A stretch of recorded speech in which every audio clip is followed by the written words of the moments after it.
while you're, No, isn't it your responsibility to be off social media? it is, but for those of them who are addicted or have to be on Facebook at least, let's say 5 hours a day, those things are going to pop up. I understand that. When it came to me and Marlena being in the movie theater, this is what I did.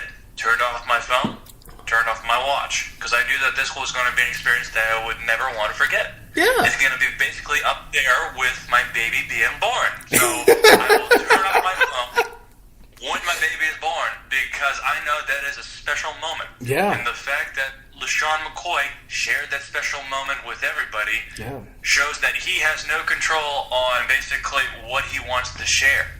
Special moments are supposed to be for you and you alone. I got emotional during this movie. I'm not gonna lie, I cried. I cried several times. There were several moments where I knew, man, I can't believe this is gonna end. It's not Marlena. She's got hormones. I think I cried more than her. But seeing that a person would do that on Twitter, knowing that he has so many followers, should expect it's like being looked up to. Anything you say wrong on the Twitterverse or Facebookverse or whatever you call it is going to be looked at by millions of people, if not thousands of millions of people. So just beware of what you put out there, because we've seen some really stupid stuff by some, important people. Let's go the Trumps, the Kardashians, LaShawn McCoy with the Avengers movie. I mean, I get it. Yeah. No, I get it. No, I get it. I think people are addicted. Like I think one of the biggest. I mentioned this on every pod, at least it seems like every podcast anyway. Like the biggest, greatest accomplishment in our lifetime is social media, to being connected with the world. But the biggest problem is we're connected to everyone in the world. So I mean, if you know that you're going to watch the movie, it's an investment clearly in your time. And you've, again, 11 years, endless movies. Like, it's the last one. It's like what is, like, for me, when I go on vacation and see you, Tom, in a month, which we're going to do a great podcast, I'm deleting my work email, because you know what? I'm not going to look at it for the next 12 days, 10 days, whatever I got. I'm just not going to look at it, because I know if I look at it, I'm going to see something that I want to respond to or jump on or be irritated about, because it's my job. And, it's not like my work's fault. It's just, that's just the nature of my job. I have to work through things and fix things and make sure that everything's up and running for my accounts and my partners. But this kind of goes similarly in that respect to people on social media, like to people who are so invested. This, like, Avengers is your account. Let's put it that way. And you don't want anyone to give you the inside information to what's going to happen, because there are people who watch again, what was, I think, Tom, at one point, what was it, like $4,000 people were selling their tickets to see the opener? Like, that's how crazy. Like, it's insane. Like, you're paying $4,000 to be the very first people in the region of your country, or the world, really, to watch this movie. And that's crazy to me to think that actually happens. Like, I get it's maybe sporting events or other things, but movies, like, again, I'm not invested on that level you are, so Tom, so obviously you have a different perspective. But still, like, delete Twitter, delete Facebook, delete the internet from your browser, delete Safari if you have an iPhone for like 2 days, 3 days, whatever long period it takes you to watch the movie, because it made, $1.2 billion in the first weekend, or less than a week, and that's insane. It's already the 18th highest grossing movie ever, and it's not even a week out. I don't know. I mean, I get it. Like, people who purposely look, I'll give this to you, Tom. Everyone who purposely trolls, I get it. They're a troll, and yes, they deserve to be taken off the face of the earth. That's fine. But I guess people, like, just randomly tweet about it without thinking through it, to say, hey, I can't believe that ending happened, blah, blah, blah. At the end of the day, you have to be responsible to not look. Like, just don't look. I don't know. This is my opinion. I mean, Tom, obviously you're very different than mine, and obviously I can respect that. But I don't know. I just have to. Oh yeah, please respect it. Remember, don't say it. I'm not. Yeah. Well, here's the thing. I don't think to. I don't know. I'm not invested in it, so I don't think to spoil anything because I feel like people who. And again, I can only relate to sporting events because that's the only point of reference I understand from a like waiting to watch perspective. It just does like people who wait to watch the game. Whatever sporting event it is, they're like they record it. They're like, I want to sit down and watch this. I don't want to know what happened. Blah blah blah. I just don't understand those people because it's the reactions are going to happen in real time, whether it be Facebook, Twitter, ESPN, Sports Illustrated, Fox Sports. Every outlet's going to be reporting on what's going on live in the game. CBS and good old Tony Romo. Like it's just going to happen. Like that's just the way of the world. One way or another, any way you turn. You're going to have someone in your face that has that information. But it's up to you to tell those people, shut up, or I will beat you up, which is fine. I think that's perfectly socially acceptable to do that and let people know that, look, I haven't watched this. That's fine. And that I'm okay with threatening them to beat people up because that's your time. But if you look at any facet of your phone and you know what, Tom? Just throw away your phone. Just go get a flip phone for a couple days, and then come back to your actual phone when you get back. Because that's the only way around this, Tom. This is how the flip phone is going to come back. Things like this. Major sporting events, major movies ending. Get yourself a flip phone. Get yourself a burner phone. I'm sure it's like $30 now. You can get it at Metro Plus or whatever, Metro One, and then you can just live off that for like 3-4 days. You're gonna have to those texting's gonna be awful, which is why we're gonna have to rely on phone calls, and then we will talk to people again. How great is that, Tom? I'm just telling you, we're gonna have actual conversations with people over the phone again, and then it's just gonna lead to better human interaction. Boom! I just solved society. Look at that. Hey, Sam, I got one problem for you. Yeah. I got like Bubble Saga on here. I'm on the 800th level. I'm not a social media person, but I do like my games. Well, you know what, Tom? That's perfect because Apple invented a product just for you. And for me, I'm not advertising for Apple. This is just me going on a rant right now. It's like don't they have like a phone just for games? Isn't like that a thing? Yeah, it's called an iPhone. No, not the iPhone. They actually have like just an whatever thing. Like they don't. It's not an actual phone. You know what I'm talking? An iPod? I guess so. Yeah. There you go. The more advanced iPods. Yep. Just get yourself one of those.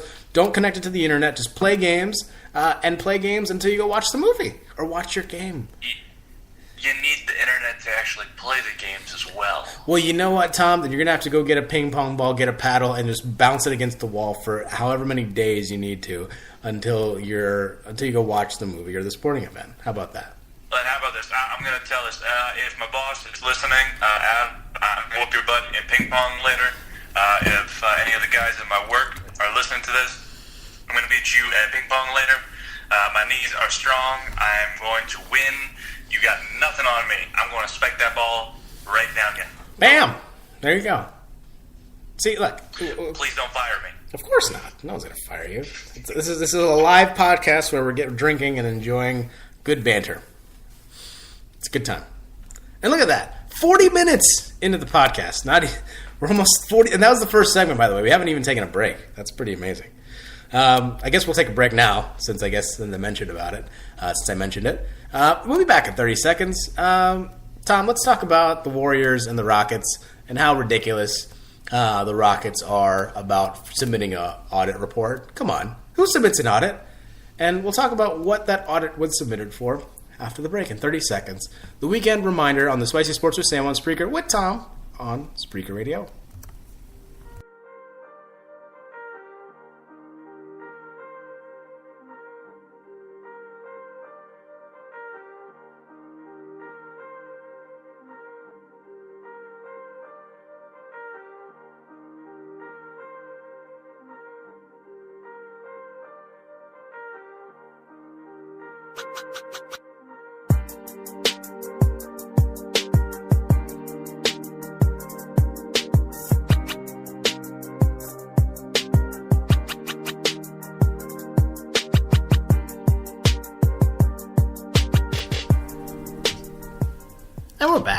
quick transition.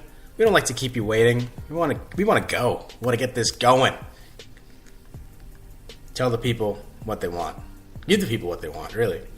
NBA talk. We got 2 games tonight. Both of the conference semifinals, one in the East, one in the West. You have the Celtics and the Bucks tipping off in about 4 minutes. You can catch it on TNT. Game 2, the Celtics destroyed the Bucks game 1. So if you're going to watch Giannis go for 60 points and destroy everyone on the Celtics, you should check that out. And essentially what should be an NBA semifinal matchup between the defending champion Golden State Warriors and Houston Rockets is going on at 10:30 Eastern, 7:30 Pacific. So I'm going to be watching the game, Tom. I'm sure you'll be in bed by that point. That should be a good game. Snoring like a log. Snoring like a log. And it should be fun. Game 2. So both those games on TNT. So if you want to watch about 5 hours of basketball, go ahead and check that out, or 4 hours. However long that is. Because I love watching TNT because they have the best crew in the league. Tom, I don't know how much basketball you watch, but I love Kenny. I love Shaq. Charles Barkley. That whole crew. Ernie just holding it down together. It's really great to watch. That's some quality television. Like I think like ESPN gets a lot of love for being the sports wide leader, but TNT, man, they just do so well.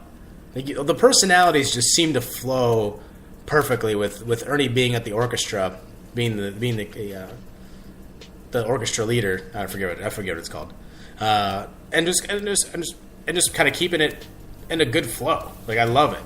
Like, it's one of those things, like, you watch the videos, and when they do the NCAA tournaments, even it's just as funny. I know that Auburn got to the Final Four. Charles Barkley, an Auburn alum, was hyped, and it was one of the most beautiful things to watch of all time. But yeah, no, go ahead and watch these games. These are going to be great. And then Game 2 between the Houston Rockets and the Golden State Warriors is one to watch. Just because, again, it's two of the 6 teams that have the potential to win an NBA championship. You have the Houston Rockets, the Golden State Warriors, obviously the two teams playing in the East tonight, the Celtics and the Bucks. And then you have the Raptors and the the Philadelphia 76ers. I'm going to get killed for that one back home. Yeah. And it's, yes, you are. But the Sixers tied it up last night, 1-1. So that's going to be, it should be a good series. I predicted the Raptors in 4, just because I don't think the Sixers have enough. They're a great starting 5, but once you drop from the bench at that point, I just don't think there's enough talent that's going to carry this team through. But, again, it's 1-1, so it's going to go back to Philly for Game 3, which I believe is either tomorrow or Thursday, so go ahead and check that out. But, Tom, I'm going to talk about audits for a second, which is something I've never mentioned on this podcast before. And the Houston Rockets, man. I mean, look, analytics are going to be a part of the game, and they've now helped the overall game, and not just in basketball, Tom. Obviously, in your sport, in baseball, they've done some great things there. But that being said, Tom, it is annoying when the Houston Rockets submitted an audit from Game 7 of last year's NBA Western Conference Finals. There were so many apparently missed calls that Houston has ruled that they should have been in the NBA Finals. That's crazy to me that during this particular series of all the games that you're going to submit an audit for, again, I'm sure you had some intern from MIT working on this all summer instead of maybe going to like Microsoft or something. And for what? To prove what? Like, what's the point of you proving this, especially now in this series? I mean, what is our next year? Are we going to expect an audit from Game 1? Because there were some missed calls, yeah, but Houston still had the opportunity to win it at the end of the game, and they still blew it. And this is coming from a Rockets fan, by the way. Like, I am a diehard Rockets fan. I love my team, but at the end of the day, this audit's stupid. Like, it is. Like, why? Like, what's the point of you submitting an audit right now? Like, focus on the game.